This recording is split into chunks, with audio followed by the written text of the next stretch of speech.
Welcome to Final Whistle Football News, the home of daily football and transfer updates. Subscribe now and join the community of true football lovers. Never miss a moment from the beautiful game. Thomas Tuchel's England dilemma: what is best starting 11? Selection issues including wingers and number 10 analyzed. Harry Kane, Noni Madueke, Ezri Konsa, Mark Guéhi and Marcus Rashford were on target as England took a huge step towards sealing World Cup qualification with a 5-0 win over Serbia, but now, Tuchel has a selection headache. As comprehensive as England's 5-0 victory over Serbia was on Tuesday night, it has probably left Thomas Tuchel with more questions than answers, in the most positive sense. The England boss got the performance he has been calling for since he took over the reins, but now he has a real headache in knowing what his best 11 is.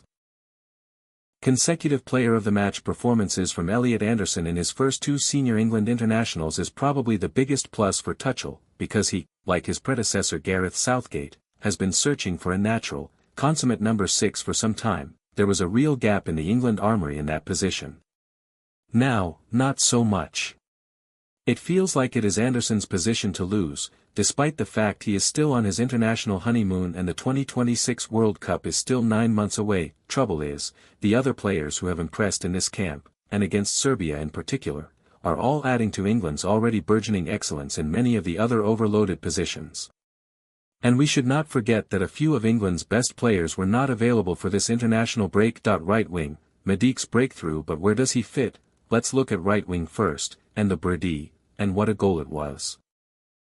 And was England's biggest threat in both World Cup qualifiers. Youthrough performances of Noni Madueke that he scored his first international goal in Belgrade, and what a goal it was, and was England's biggest threat in both World Cup qualifiers, but, when England get to the World Cup finals and their opening group game, is he really going to start ahead of Bukayo Saka, who has been one of England's most impressive performers in the last 3 major tournaments? Tuchel may well be helped out by Mikel Arteta in this regard, who has exactly the same conundrum to solve in the Premier League at Arsenal.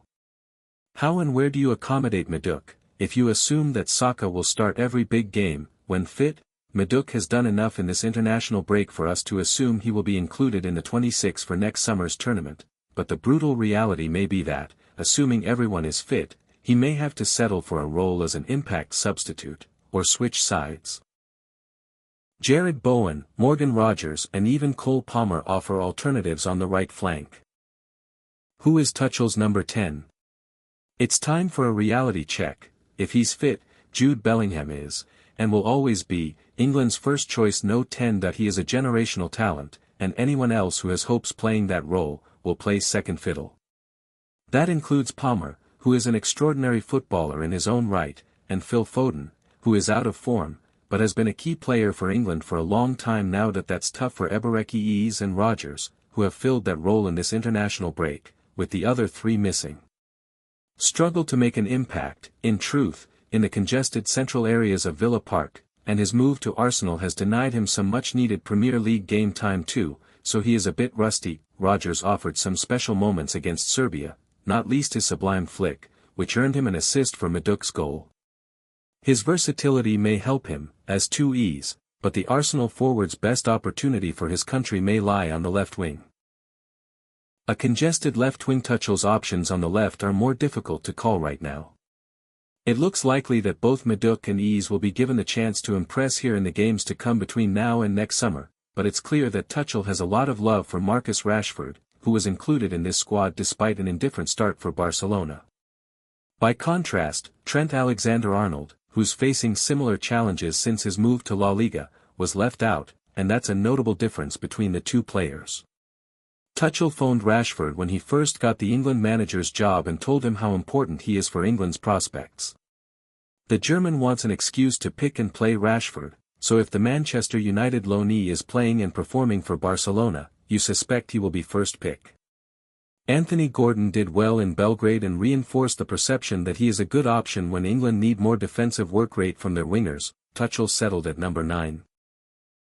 It went largely unnoticed that, after the stilted 2-0 win over Andorra, Tuchel was talking about his number 9 options and he completely ignored Liam Delap, Ivan Toney and Dominic Solanke, 2 of whom, Toney and Solanke, have been called up on his watch, but were left sitting on the bench throughout. when asked about his striker options beyond Harry Kane and Ollie Watkins, it was striking that Tuchel mentioned Rashford, Gordon and even Foden, who was dropped for this camp, as options at number 9, with no mention at all of Delap, Toney and Solanke. That leads to the natural assumption that Tuchel will only take Kane and Watkins to the World Cup as out-and-out number 9s, and if he needs someone else up top, he will use a false 9 rather than Delap, Solanke or Toney.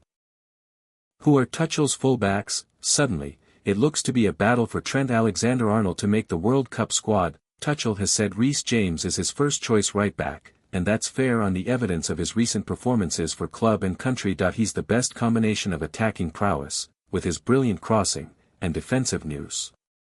Myles Lewis-Skelly seems to be Tuchel's first choice at left-back. Look at the fact he started against Andorra, despite not doing so for Arsenal yet this season, and was only left out of the Serbia game because the FA physios felt it was too much to load him with 2 full games in 3 days.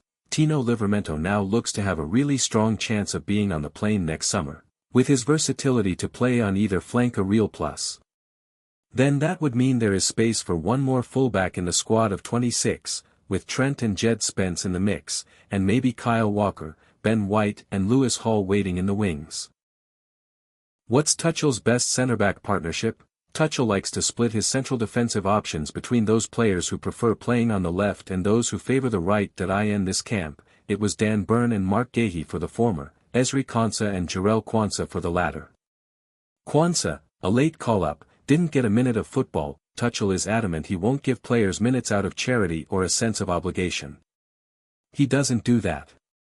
So Konsa, Gahey and Burn look to have strong claims for a spot in the World Cup squad, with John Stones as another shoe-in, if he can stay fit and have a run of games. Tuchel said, when Stones withdrew from the squad ahead of the Andorra game, "I hope he keeps his spirit up because he will stay important for us." The former Chelsea boss summoned him to join the squad in Barcelona in June, even though the Manchester City man was injured. "I saw what he means to the group as a personality and as a social glue within the group. What he brings to the pitch is outstanding quality. But the facts of the matter are that injury has robbed Stones of the last 3 England camps. He has yet to play a single minute of football for the new manager, and so Tuchel has to think about Plan Bs. Trevoh Chalobah and possibly even Harry Maguire could yet come into the mix. With so much talent at his disposal, Tuchel's biggest challenge is finding the perfect balance. Who would make your England starting 11 for Euro 2026? Let us know in the comments. And if you enjoyed this breakdown, don't forget to like, subscribe, and hit the bell for more football analysis every week. See you in the next one.